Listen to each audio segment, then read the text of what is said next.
أتمنى أروح للقاضي ينصفني من غير كاش، لا يطلب له عسل بلدي ولا أذبح له كباش. أتمنى أروح المشفى أتعالج بالمجان، لا أروح الهند ولندن ولا أغرم في عمان. أتمنى أعيش في بلدي لا أتغرب أو أهتان، لا ضيع زهرة عمري من عزبالة دكان.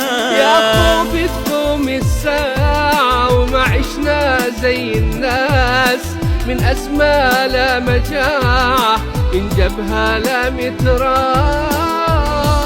صفوا جيوب الناس خلوا الحياة كربة وعيشونا سنين في الهم والغربة. صفوا جيوب الناس خلوا الحياة كربة وعيشونا سنين في الهم والغربة.